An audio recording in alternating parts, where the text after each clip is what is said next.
You know what it's like. You get into a discussion group, you've prepared for hours, you ask your first question, and silence. You just get blank stares, apathetic looks, complete disinterest, no one is willing to speak, and your heart just dies a little inside. So I'm going to give you today 17 tips to get any group talking, to get any group discussing, any group opening up and adding to the conversation. Number one, starting us off, is embrace open-ended questions. When you ask a question, you're not looking for one specific goal-orientated answer. You're asking for just reasoning, you're asking for thoughts, you're asking for interested ideas, you're letting the room just hum a little bit with some open-ended questions. That doesn't make them feel like if they get it wrong, they're going to be shot. What does 2 + 2 equal is a closed question. Why do we do math? Why is it useful? Is an open question. Embrace open-ended questions. Number 2, do icebreakers that work. Don't overcomplicate or convolute your icebreakers. Keep them simple, keep them abstract, keep them things that they think about personally but very quickly. Would you rather questions are brilliant. Would you rather live in a house of glass or a house made of beef?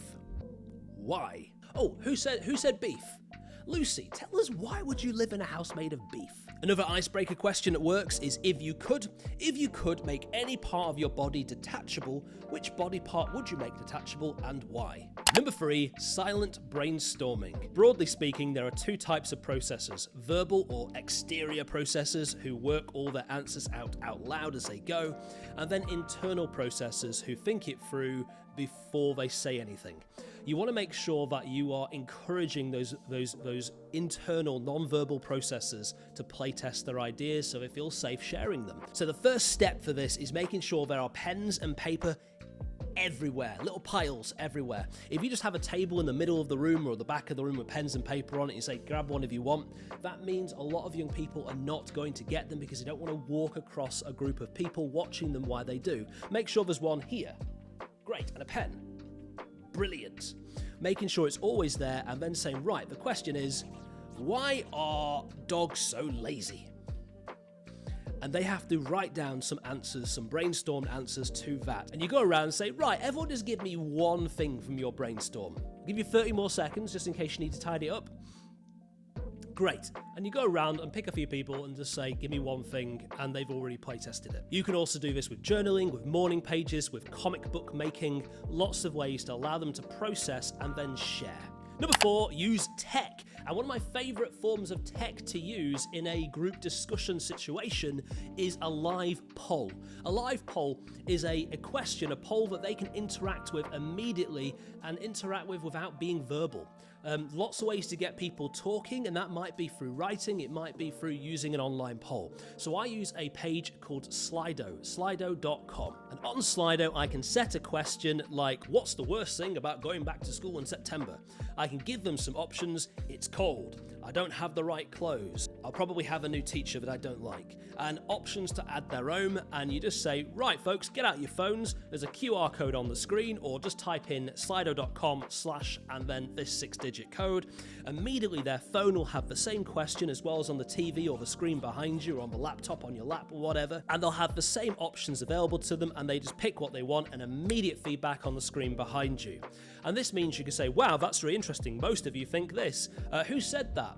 Great, do you want to tell us a little bit more why? And he opens the discussion using tech. And bear in mind, one of the ways to get people talking might not be to get them directly talking, but just sharing, and that is one way that they can share. Number 5, tell them to run it. Go into the session with the topic or the idea or the big question on a big piece of paper and say, right, you write the session.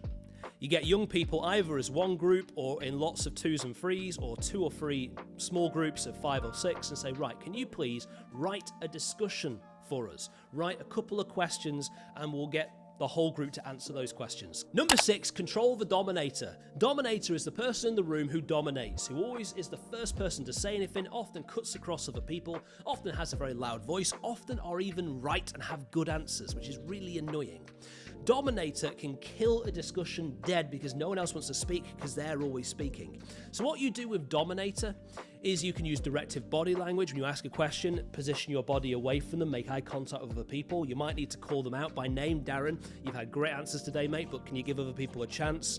It might be what you could do, and I do this, is I take a Dominator aside at the beginning of a session before we start and say, hey, mate, the last few sessions, you've been brilliant. You've had so much good stuff to say, but I think some of the other people in the room are like, they're really nervous now because they think, well, he's already got the answers. So what we're going to do is you and me are going to come up with a signal. When I do this, it means the room's too quiet. I need you to give an answer. So let's give everyone a chance to speak. And if I do this, you're going to pop in. It validates their worth without just shutting them down, and it gives the rest of the group space. Control the Dominator. Number 7, listen well. If a young person finally plucks up the courage to share out loud in the group and they don't feel like they've properly got your attention or your affirmation, they're probably not going to share again. So listen intently, eye contact, open body language, nodding, smiling, repeating it back and saying thank you. Listen well, listen actively, make sure they know their input was valuable. Number 9, linked to that, is say thank you. When someone says something, say thank you, that was really helpful, that's really added to this, thank you, that's a really interesting point. Even if they're totally bonkersly wrong, thank you for adding your thoughts. This bit particularly was useful. What do the rest of us think? Number 8, split and feed. Split and feed is this. You ask a question, everyone's quiet, you say, okay, this is obviously quite complicated, turn to a couple of people next to you, split into small groups, talk about it among yourselves, so they're playtesting, they're working out together, and then someone from each group will be like the spokesperson and will feed back to the group. Number 10, get them sharing. And so what you can do is have a question or a couple of questions, break the group up into some smaller units and get each of those units to elect one person to be their chairperson. You then say to each chairperson, right, your question is this. Get your little small group talking about that question and we'll feed back in a minute. I'm out of fingers. Number 11, anyway. Run false debates. A false debate is when you break the room up into 2 or 3 and you let each group have a conversation about a topic area and you give each group an extreme position. So it might be you guys believe that love is only love if you make people feel it. You guys are trying to argue that love can be love even if people don't feel loved by you. Talk about it and we'll have a debate. And you're telling them what their view is, kind of like they're acting it out. So hopefully no one's going to get too offended. But also the way to do that easily is to take it to its extremes. So rather than saying, let's have a free will debate, you say, right, this group here, you believe that every single molecule of existence is controlled by a god, like moving pieces on a chessboard, like a puppeteer. Every snowflake falling, they're like going, Everything you think, everything you say is under their control. That's what you're trying to prove. You folks over here, you're trying to prove that absolutely no one has any control over what you think. Every decision you make is totally autonomous. You could take or leave anything. 2 very extreme positions that are very hard to prove, and then you debate those. Number 12, embrace the power of Post-its. Post-it notes are wonderful. You can do all kinds of things with Post-it notes. I'm going to give you just one today. Blue tack on the wall, around the room, bits of paper that have half sentences. They could be something like, I know there is no God because, or love wins because, or I don't think atheism is quite right because, or all ducks should be yellow and if they're not you should paint them yellow because, whatever it might be. And you give young people a pile of Post-its and a pen, say, right, wander around the room, pick a couple of these and finish the sentence on a Post-it.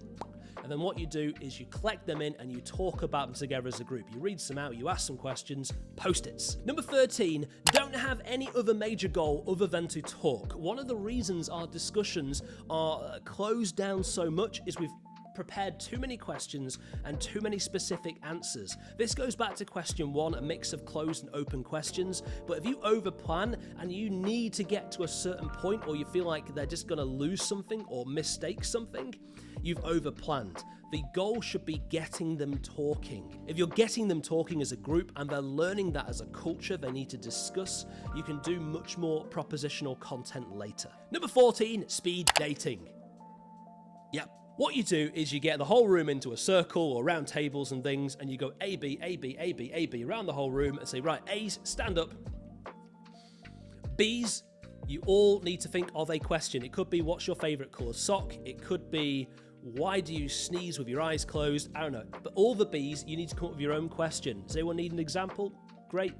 Does anyone need any ideas? You've all got a question? Great. A's, sit down again. B's, ask A your question and both of you will answer it. You've got 25 seconds. Brilliant. A's, stand up, move one person to your right. Ask the question again, B's. 25 seconds. This might take 3 minutes altogether, but it will be brilliant if you make it work. It sounds a bit awkward, but it works. Tip number 15. Ask questions that require one-word answers. It might be that you've watched a video and you go around the whole room and say, right, everyone give me just one word, what that video made you feel. Cold, upset, angry, distressed, happy, whatever it might be. Or you ask a question like, what do you think of football? One-word answers only. It gets the room going. You could also do this as a story. It's more of a game or an icebreaker. Once upon a time, there was a duck who. Everyone now gets one word. Flew to the moon because he exploded. Whatever. Number 16 is use specific icebreaker games. Few examples. This is Jenga, and I've just written a question on it. What about the Big Bang? Should Christians support the death penalty? What do you think of tattoos? This is conversation cubes from learning resources, and this is just 6 cubes. That means I tend to get them into 4 or 6 groups. They each roll a cube. Who is your best friend? And they answer the question. I also have icebreaker cards. This is our moments for families. Who is one person in your life you are thankful for and why? What is your proudest moment so far? What is something you want to learn how to do and why? Lots of ways to use these. These are my favourites. These are meeting warm-ups by Technology Deck. They have different types of questions. Some are facts, some are discussions, some are just things to ask the whole room. Like, if you could hack anything in the world and get away with it, what would you hack and why? If you were given £100,000 but had to spend it within the next hour, what would you buy? If you were forced to get a tattoo on your forehead, what would it be? You get the idea. And finally, number 17, don't be afraid of silence.